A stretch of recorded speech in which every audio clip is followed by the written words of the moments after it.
شهریور، فصل جفتگیری مرال ایرانی یا گوزن قرمز خزری، گونه خاصی از گوزنها که در پارک ملی گلستان، جنگل‌های هیرکانی، جنگل‌های مازندران و گاهی هم گیلان زندگی می‌کنند و بزرگترین پستانداران علفخوار سرزمین ما.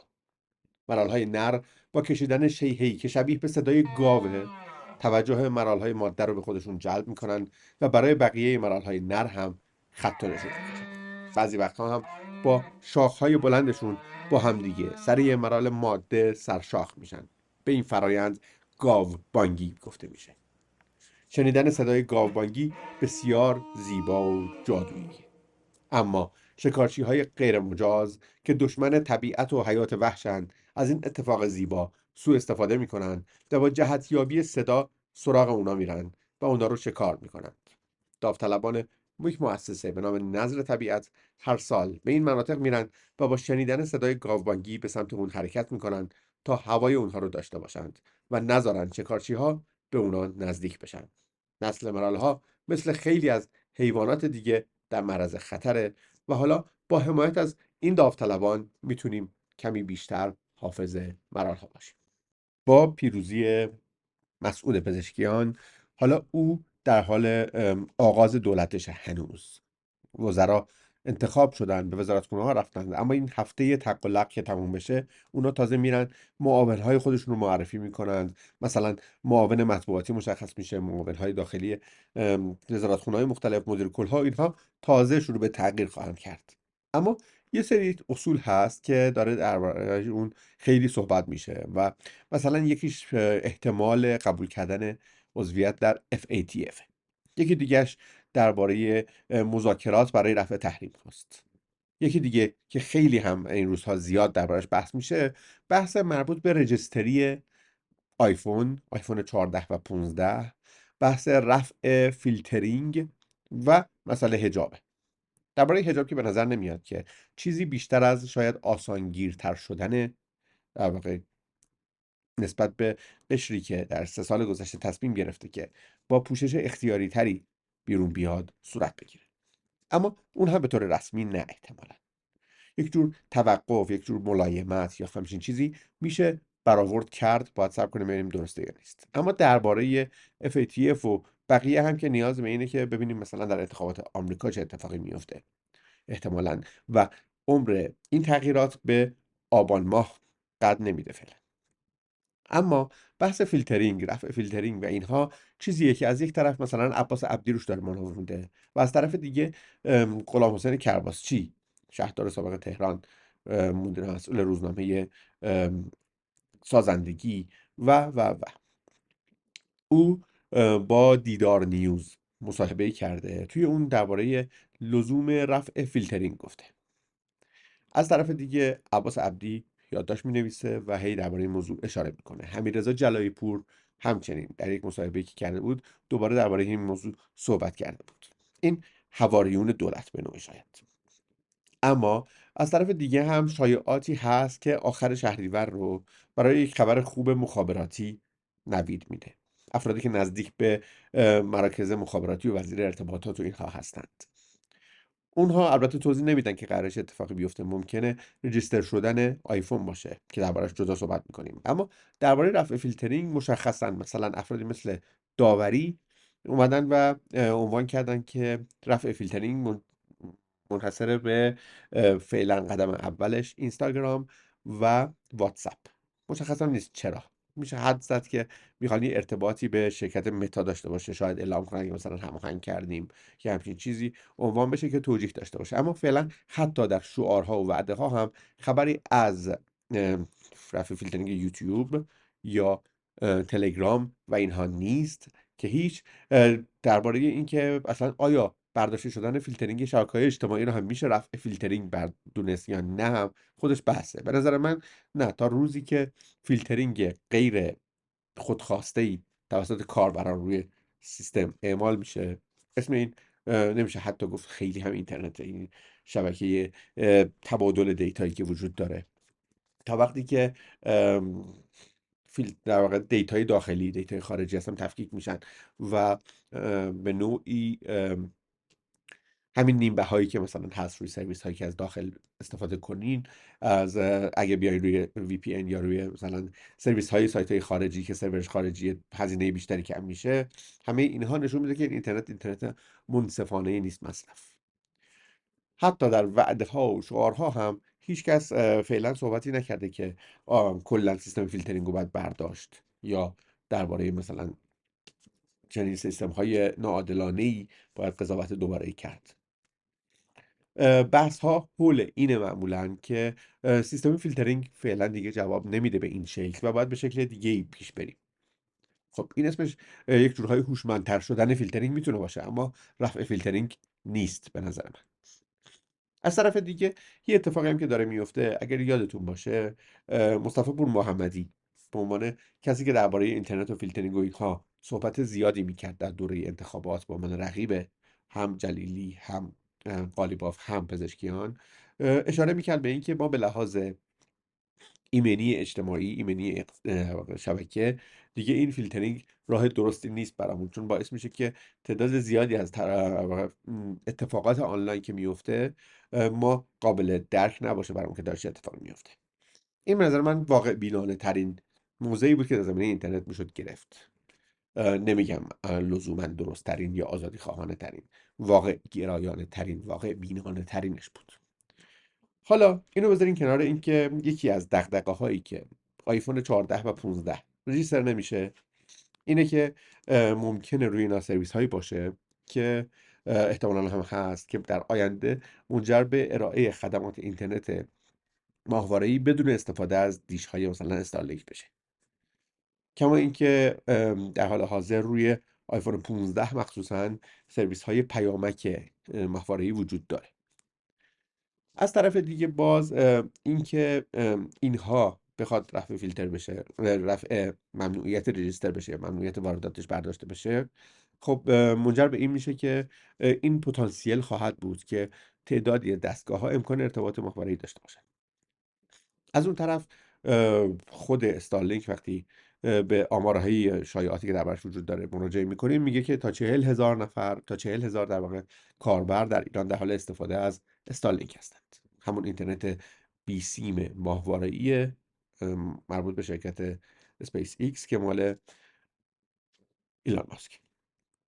حالا با توجه به اینکه این آمار هست، صفحات زیادی هم هستن که من دیدم توی اینستاگرام و این ور و اون ور اینها که تبلیغات میکنن که مثلا از شارجه و از دبی و از این ور و اون ور اینها به صورت غیر قانونی استارلینک تحویل میدن توی ایران، و حتی ویدیوهایی میذارن که مثلا اون برج میلاده و این استارلینکی که ثابت کنن در ایران داره آنتن میده و خط میده و اینها هم این کارن. البته ممکنه بخش زیادشون کلاهبردار باشن و همشون هم کار غیر قانونی دارن میکنن. حدود 100 میلیون، 80 میلیون، 105 میلیون، 115 میلیون، اینا قیمتاییه که هست معمولا. و هیچ چند روز من دیدم که مثلا تخفیف هم زدن یهو، نمیدونم قضیهش چیه. در مجموع با این گستره کامل میتونیم بگیم که فعلا حرفی از رفع فیلترینگ نیست، اگرچه ممکنه قطعاتی از این شبکه‌های اجتماعی از فیلترینگ در بیاد. مشخصا اینستاگرام که میتونه ارتباط پیدا کنه به اینکه شعاف داشته باشیم که تعداد زیادی از مشاغل مردم به چرخه اقتصادی بهتری برمیگرده و برای شغلشون لازم نخواهند بود مثلا چند صد هزار نفر، شاید 1 میلیون نفر که برای صفحات اینستاگرامشون به اینترنت دسترسی داشته باشن، و تشویق کنه کاربرا رو که از واتساپ استفاده کنن به جای مثلا تلگرام. اما باید صبر کنیم ببینیم که چه اتفاقی میفته. خب امیدی که به آزاد شدن دسترسی استارلینک در کشور نخواهد بود فعلا، اما گسترش استفاده غیر رسمی، غیر قانونی، غیر مجازش یک مقداری میتونه فضا رو شبیه به فضای زمانی بکنه که ماهواره ها انقدر گسترش داشتن پیدا میکردن کم کم که دیگه قانون رو به چالش میکشید. اما باز هم نمیدونم از این نظر چه چالش هایی در پیش خواهد بود. فقط میدونم که بر اساس منطق قانونیش باید از دولت این کشور مجوز بگیرن که رسما اعلام کنه مثلا اصلا که آره داریم به ایران خدمات میدیم، و از این طرف هم باید یه قانونی بذارن که خب اون تصویب اون قانون میتونه تا حدودی از معنای اینترنتی که مد نظر خود استارلینک تویی کنه ماجرا رو و باعث بشه که این معامله جوش نخوره. حالا باید صبر کنیم ببینیم که چی میشه و چی پیش میاد. اما تحلیل من از ماجرای رفع فیلترینگ و رجیستری که ممکنه پیش بیاد به زودی و اینها همه به این قراره. مهم اینه که همه نظر شما چیه برام بنویسید. بنیاد ریچارد نیکسون، نگهبان میراث. شعارش بنیاد ریچارد نیکسون یک سازمان غیرانتفاعی مستقر در آمریکاست که در کتابخانه و موزه ریاست جمهوری نیکسون در کالیفرنیا تأسیس شده از 1983 و توسط خود او که رئیس جمهور آمریکا بود. این بنیاد به مدت 20 سال مسئولیت اداره کتابخانه را بر عهده داشت. حالا در کنار اداره ملی اسناد و مدارک آمریکا فعالیت میکنه و بنیاد نیکسون علاوه بر فعالیت‌های آموزشی و خیریه به نگهداری از اسناد و مدارک دوره ریاست جمهوری نیکسون و اداره کتابخانه فعاله. در سال 2007 مدیریت کامل کتابخانه به اداره ملی اسناد و مدارک منتقل شد و این نهاد دولتی، تقریبا دولتی، مسئولیت بازسازی نمایشگاه رسوایی واترگیت رو هم بر عهده گرفت. بنیاد نیکسون هیئت مدیره‌ای متشکل از افراد سرشناس داره که شامل دختران نیکسون، سیاستمداران برجسته و کهنه سربازهای جنگ ویتنام هم میشه. این بنیاد میزبان رویدادهای مختلفیه که شامل سخنرانی شخصیت‌های سیاسی و بازدید مقامات ارشد آمریکایی میشه. اما امسال در پاییز میخواد یک جایزه رو به خانواده سلطنتی پهلوی اهدا کنه. جایزه‌ای که اسمش معمار صلحه و بر اساس تعریف جایزه به افرادی داده میشه که در تمام طول زندگیشون برای در واقع صلح تلاش کردن. حالا این خبر اعلام شده و عده‌ای از کاربرا موافقشن، یه عده زیادی هم هستن که مخالفتشون رو دارن ابراز میکنن یا همزمان با بروز این اتفاق مخالفت‌های تازه‌ای رو دارن بروز میدن. اما بیاین درباره نیکسون و ارتباطش با شاه ایران بیشتر بدونیم. دکترین نیکسون خلیج فارس رو منفجر کرد و از امنیت ایالات متحده رو در این منطقه تضعیف کرد. از دید منتقدینش یک مقاله خوندم نوشته بود که 50 سال پیش کاخ سفید مسابقه تسلیحاتی منطقه‌ای رو آغاز کرد که برای دهه‌ها به یک چرخه نزولی منجر شد. 50 سال پیش رئیس جمهور ریچارد نیکسون از شاه ایران درخواست کرد که از من محافظت کن. با این درخواست نیکسون دکترین خودش رو در خلیج فارس آغاز کرد. دکترینی که اگرچه با عنوان یک میراث دهه 1970 شناخته میشه، دهه‌ای که سال آخرش انقلاب 57 رخ داد، اما همچنان به هدایت سیاست ایالات متحده در قبال این منطقه ادامه میده، هرچند که یک فاجعه استراتژیک و انسانی هم بوده باشه.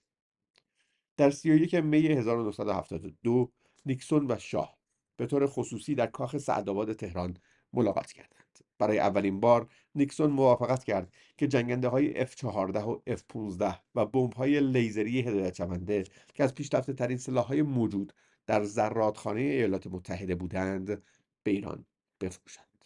در مقابل نیکسون از شاه خواست که ایران از این سلاح‌ها برای حفاظت از منافع ایالات متحده در منطقه خلیج فارس استفاده کنه.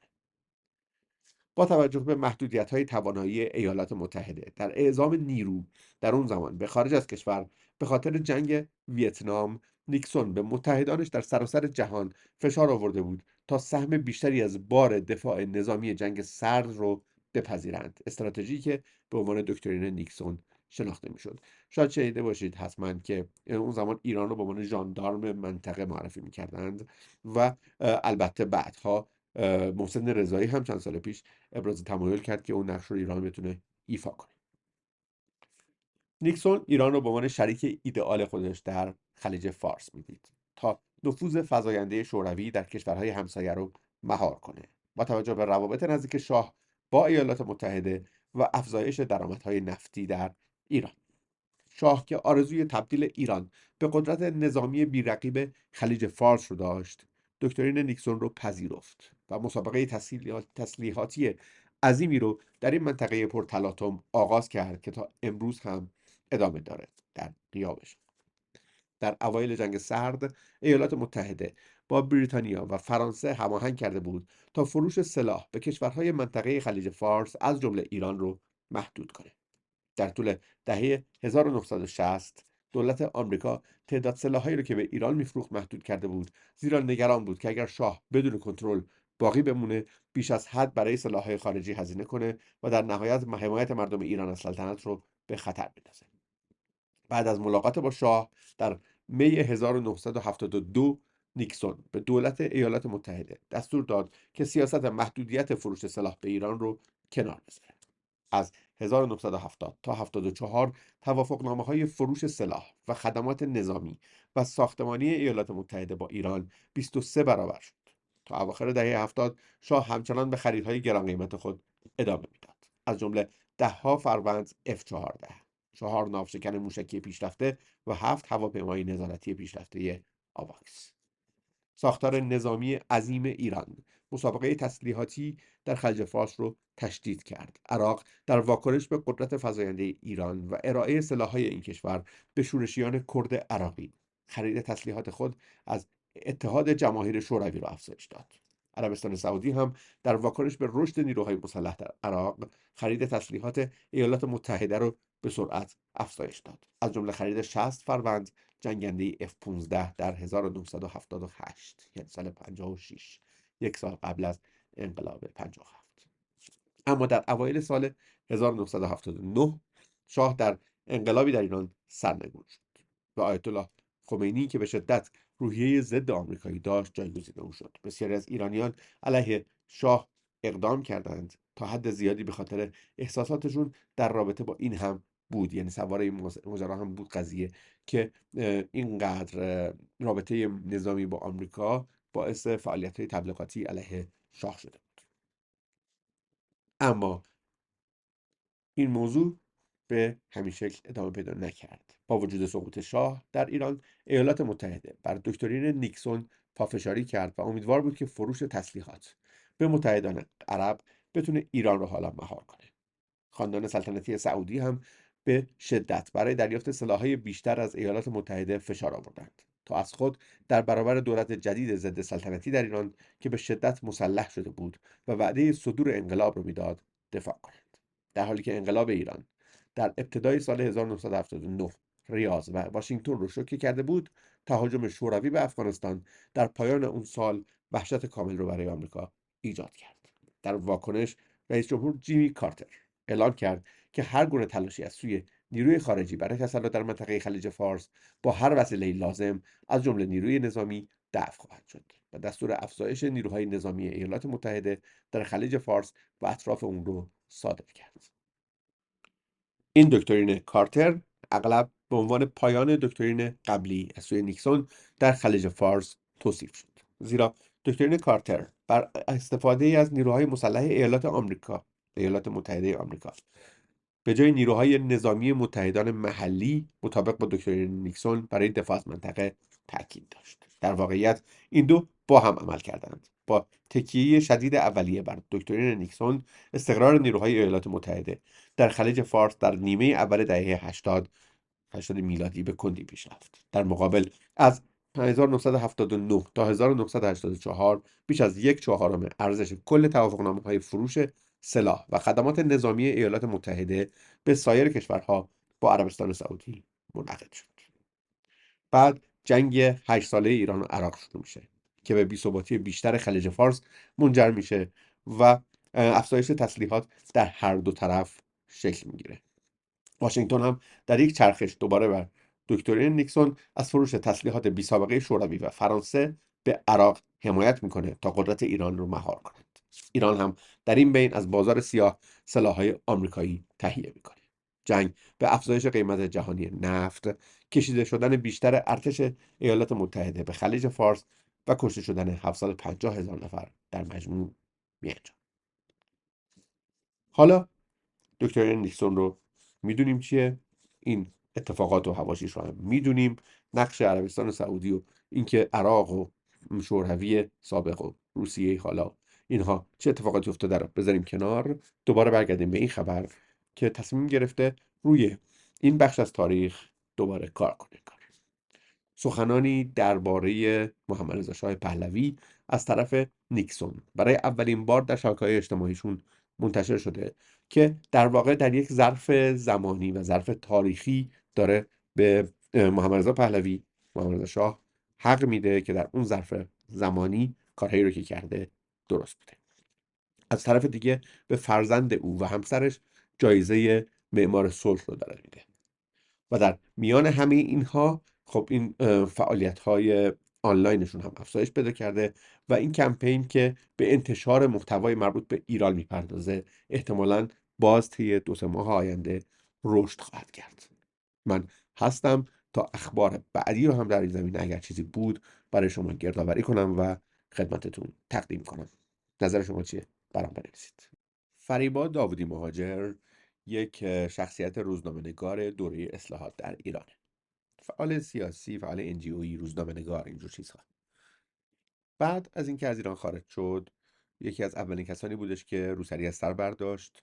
بعد با جاهای مختلف همکاری کرد، با رسانه‌های مختلف صحبت میکرد، حضور داشت و البته در پرانتز اینو هم بگم که مادر همسر علی افشاریه، ولی خب مواضعش در طی سالهای گذشته با علی افشاری، دکتر علی افشاری، خیلی متفاوته. او خودش رو در نوک در واقع پیکان حمله به افرادی قرار داده که مدتی هوادار پهلوی بودند و حالا به یک باره برگشتند و به دشمنان یا به رقبا یا به ستیزگران او پرداختند، به ستیزگری با او پرداختند. او مشخصا علیرضا نادر و رامین پرهام رو مورد انتقاد قرار داده و در مقابل حالا رامین پرهام که فرزند باقر پرهام، یکی از مؤسسین کانال نویسندگانه که علوم آزمایشگاهی همچین چیزی هم خونده، توی فیلم دست‌نوشته‌ها نمی‌سوزند محمد رسولوف بازی کرده و به نوعی سالها با نظریه مشروطه نوین خودش سعی کرد برای مشروطه خواهی یک جور نظریه پردازی کنه، ولی یکی 2 سالیه که به شدت مخالف اون چیزی شده که طی سالهای گذشتهش تبلیغ میکرد و رواج میداد. حالا جواب فریبا داوود مهاجر اومده داده. اون میگه که سخنی با فلان کاره دربار. بانو مهاجر با سلام. آیا میدانید که میان شعار و شعور تفاوت بسیار است و بسیار جدی؟ از صرف و نحو انشاء حضرت عالی که اندکی بگذریم ورنه کار بیش از حد به درازا میکشد. نکاتی چند را در اینجا و هر بار با نقل قول مستقیم از مرقومات یادآور میشوم و پیش از آن یادآوری 2 اصل ابتدایی. اصل اول در زبانهای لاتین شهریار پرینسیپل و اصل پرینسیپیوم 2 واژه و مفهوم همریشند، بدین معنا که به عنوان شناخته شده ترین نمونه شهریار ماکیاول اشاره است زبانی و مفهومی و معرفتی به پایبندی شهریار به اصول. یعنی شهریاری که به اصول پایبند نباشد، شهریاری که به قول ما ایرانی ها بی پرنسیپ باشد، اصلا برای شهریاری ساخته نشده است. اشارات مربوط میشه به در واقع پهلوی سوم، حالا شاهزاده رضا پهلوی، هر چیزی که میگید. میاد و رامین فرهام میگه حال نام تبار و ژن او هرچه و از هر که باشد. اصل دوم شهریار را به قول ماکیاول از اطرافیانش میشناسند، یعنی میان مشاور و اتاق فکر از یک سو و دربار و درباری تفاوت همان است که میان شعار و شعور. نمونه تاریخی شناخته شدهش گپی است کوتاه میان لویی 14 و یکی از درباریان در کاخ ورسال. لویی 14: ساعت چند است؟ درباری: هر ساعتی که اعلیحضرت میل داشته باشد. در تبیین تفاوت مفهومی میان مشاور و درباری یادآور میشوم که چه در زبان فرانسوی و چه در زبان انگلیسی آن را در 2 تعریف به کار برده‌اند. یکی همانطور که گفتیم در صفت درباری و دیگری در تفسیر فاحشه از مصدر عربی فحشا. تمایز معنایی میان این 2 تعریف کانتکست سنسیتیو است. امیدوارم با همین تک نمونه تفاوت میان مشاور و درباری را یاد گرفته باشید که وقت من گران است و معضلات بسیار.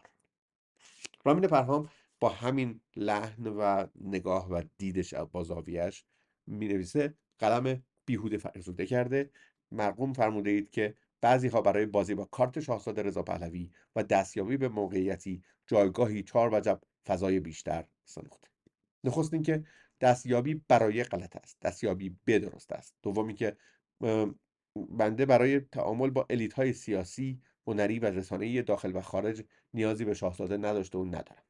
ماجرا درست عکس آن چیزی است که می‌فرمایید، بدین معنی که پهلوی ها از میانه راه در همان آغاز هرگز نتوانستند تعاملی سازنده و سالم و بسیار ضروری با الیت‌های ایران برقرار کرده و به آن تداوم ببخشند. میگویید نه؟ از ملک الشعرای بهار و از فروغی بپرسید، از محدودیت‌های رضاشاه روحش شاد که بگذریم، فرزند و نوه آن مرد بزرگ کمترین بهانه‌ای در این زمینه نداشته و ندارند. مشکل ایشان فلسفی و معرفتی و شخصیتی بوده و ادامه دارد و اطرافیان ایشان تنها بازتاب عمومی این معضل قدیمی اند. در نیم قرن گذشته کانون تاریخی و گفتمانی و سیاسی این مشکل از دربار به بیت منتقل شده و باید برای بازگو کردن راه ایران به توسعه پایدار آن را از ریشه برکنیم. مشکل چیست؟ توضیح می‌دهم. پروسکینسه واژه‌ای است یونانی که آتنی‌ها برای توصیف نوکرمنشی کهتران ایرانی در برابر مهتران به کار بردند. تعظیم، زمینبوسی و سجده فرودستان در مقابل فرادستان. عادتی زشت و وحشی، بربریان از دید یونانیان که مفاهیمی چون پروسترنیشن یا پروستریشن در زبانهای یونانی لاتینی ریشه در آن دارد. جنگجویان اسپارت به عنوان نمونه شناخته شده تاریخی هرگز پس از شکست و اسارت در برابر خشایارشا سر تعظیم فرود نیاوردند. یا در نمونه دیگر پارمنیون جنگسالار مقدونی و مشاور اسکندر شاگرد ارسطو همواره وی را از پذیرش و پیروی از این عادت زشت پارسیان بر حذر داشته بود و آن را مغایر با آموزه‌های فلسفی ارسطویی و یونانی می‌دانست. در جای دیگر در مرقومات فرموده اید که شاهزاده را دعوت به مناظره می‌کنند و همان روش‌های 57 که دیگر نخنما شده. نخست اینکه پرسشگری، پاسخگو کردن و شفافیت در مغرب زمین اساس جامعه مدنی و فرهنگ نقد و کنش اجتماعی و پایه حکمرانی کارآمد است. اگر شما اطرافیان و شاهزاده با جهانبینی خاورمیانه‌ای خود با این مفاهیم مشکل دارید، مشکل از شماست نه دیگران. دوم اینکه اگر منظورتان از مناظره همان دیبیت یا کنترادیکتوری دیبیت است، شاهزاده خود بهتر از شما میداند که از پس چنین چالشی بر نخواهد آمد و مرد این میدان نیست. ایشان همان روش 57 را دنبال می کند، مانند بنیانگذار جمهوری اسلامی که از هر گونه مناظره و گفتگوی چالشی برحذر بود. در جای دیگر نیز ادعا کرده اید که خودشان را میکشند تا به ملاقات شاهزاده بروند و بعد که میبینند تیرشان به خطا رفته ادعا میکنند که مشاور و فلان کاره پادشاه بوده و حالا مخالف شدهاند. نخست اینکه چنین ادعایی لااقل در مورد من از پایه و اساس کذب محض است و اتفاقا قضیه درست عکس آن چیزی است که مدعیش شده اید. در طول سالها این شخص ایشان بوده که یا مستقیما تماس گرفتند یا خواهان تماس گرفتن من با خودشان شدند. آخرین بار تا جایی که به خاطر دارم در ارتباط با مشروطه نوین بود که به گفتگوی 3 ساعته و ضبط شده میان ایشان و من انجامید به درخواست مستقیم و صریح خود ایشان و فایلش به واشنگتن ارسال شد. و پس از آن یک سکوت 3 ماهه بود که به پیمان نوین تغییر نام و ماهیت داد با دستاوردهایی که میدانیم. دومی که گفته اید مشاور و فلان کاره پادشاه. پرسش: فلان کاره یعنی چه؟ ایشان پادشاه کدام اقلیمند؟ و حال که حضرت عالی گویا فلان کاره ایشان شده اید، لطف فرموده شرفیاب شده پرسش های زیر را در حضور همایونی قرائت کرده پاسخهای اعلیحضرت را با عموم اذهان ایرانیان به اشتراک بگذارید. کارزار من وکالت میدهم را به خاطر دارید؟ به کجا رسید؟ خیابان دست شماست، نگهش دارید را چطور؟ یادتان هست؟ فراخانتان به اعتصابات سراسری را به یاد دارید؟ صندوق‌های کمک‌های مالی را چطور؟ آیا به یاد دارید که قرار بود کشتی انقلاب دلاورانه ملت را به ساحل برسانید؟ به ساحل رسیدید یا هنوز مشغول دریانوردی هستید؟ کارگر و کارمند و بازنشسته و دانشجو و دانشگاهی و نظامی و نویسنده و هنرمند و سه میلیون‌ها ایرانی دغدغه‌مند که قرار بود در سالگرد مهسا با فراخوان شما موج نوینی از انقلاب ملی را کلید بزنند، به خاطر دارید؟ موج چه شد؟ به خاطر دارید این گوشزد خیرخواهانه را که موج سواری توهین به شعور موج است؟ به یاد دارید که قرار بود هر خانه، هر کوچه، هر محله، هر روستا، هر شهر، هر استان و تمام ایران با فراخوان شما و پوشش گسترده رسانه‌ای آن به محل سازماندهی و مرکز مبارزه برای به زیر کشیدن اینها بدل شود؟ آیا به خاطر دارید که 48 ساعت پس از این فراخوان در سال روز زنده یاد مهسا از حضور گسترده و کم نظیری قدردانی کردید که در هیچ کجای جهان به وقوع نپیوسته بود؟ در هیچ کجا؟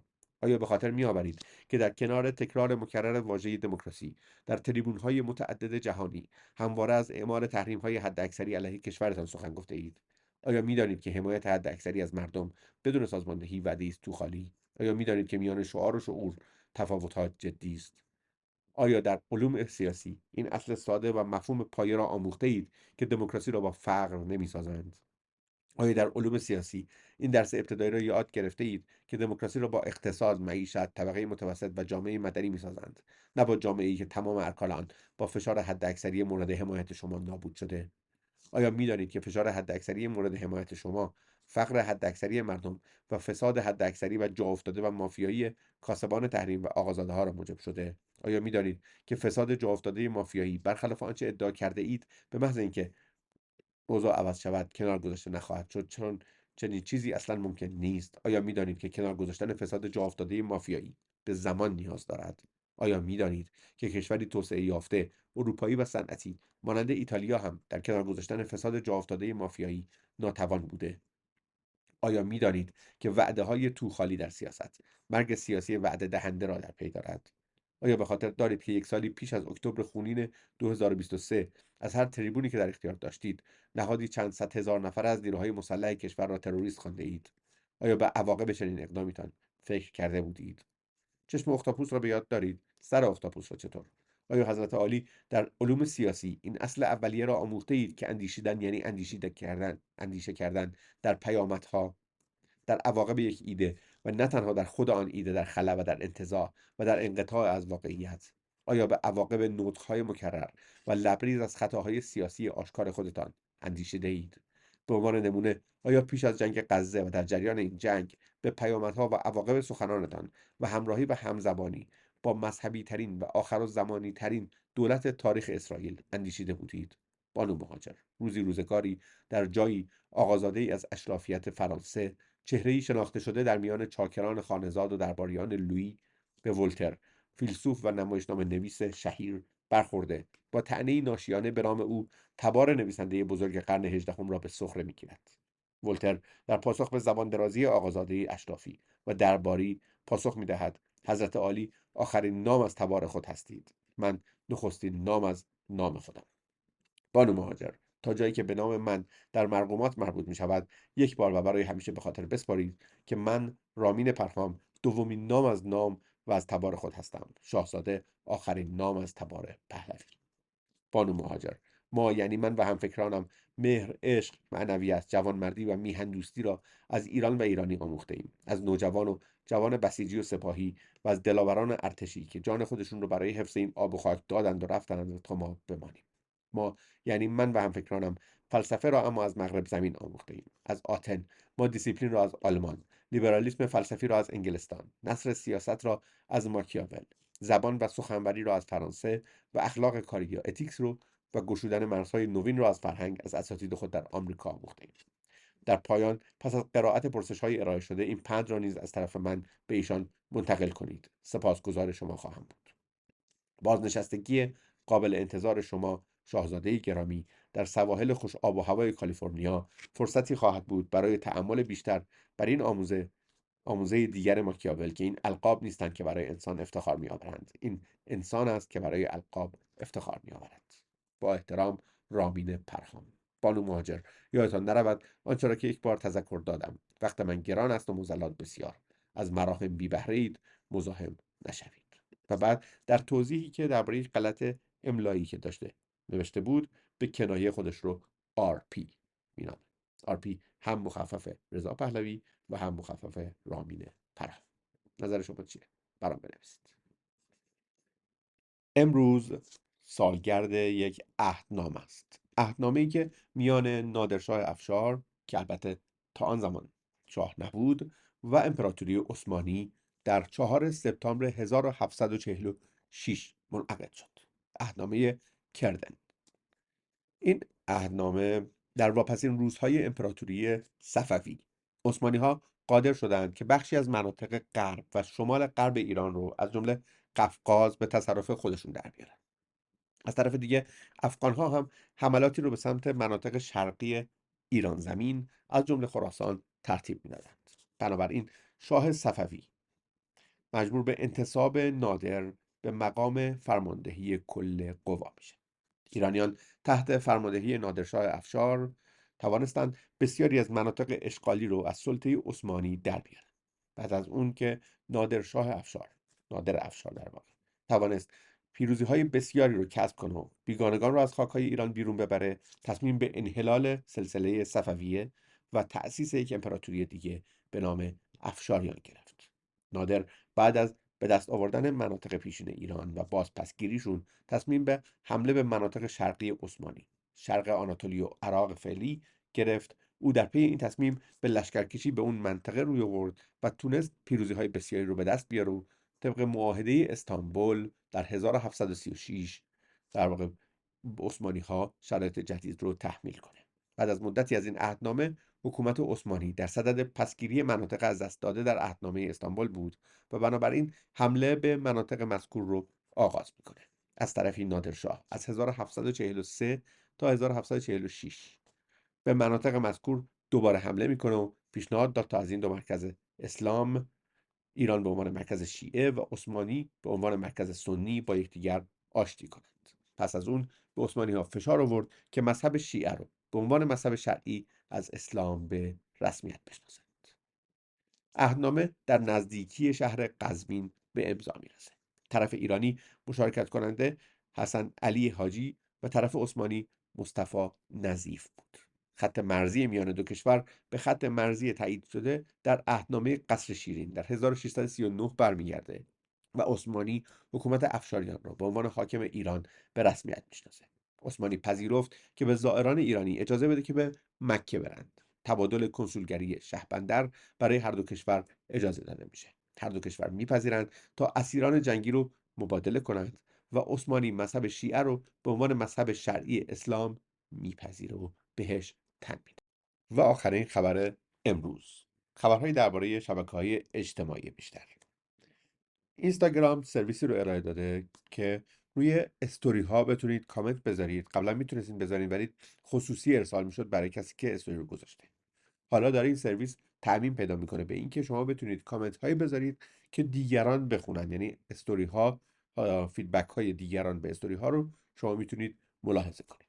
اما خبر مهم این نیست. خبر مهم و آخرین خبر امروز اینه که توییتر یا ایکس یک نسخه ای که قبلا وعده داده بود عرضه کرده و حالا از اندروید شروع شده روی اندروید تیوی ها، تلویزیون ها، نسخه تلویزیونی X یا XTV ارائه میشه که داره تشویق میکنه کاربران رو که بیان و محتوای ویدئوییشون رو آپلود کنن تا دسترسی بیشتری در میلیون ها خانه در جهان فراهم بشه و این ویدئوها بهتر دیده بشه.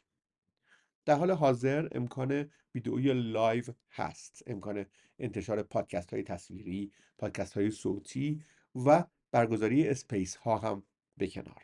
اسپیس ها چیزی شبیه مثلا کلاب هاسه که افراد میرن توش و میتونن با هم درباره یک موضوع صحبت بکنن و این اسپیس ها به زودی ویدئویی هم خواهد شد و ایکس کنفرانس هم خواهد بود که رقیب گوگل میت و زوم و این هاست.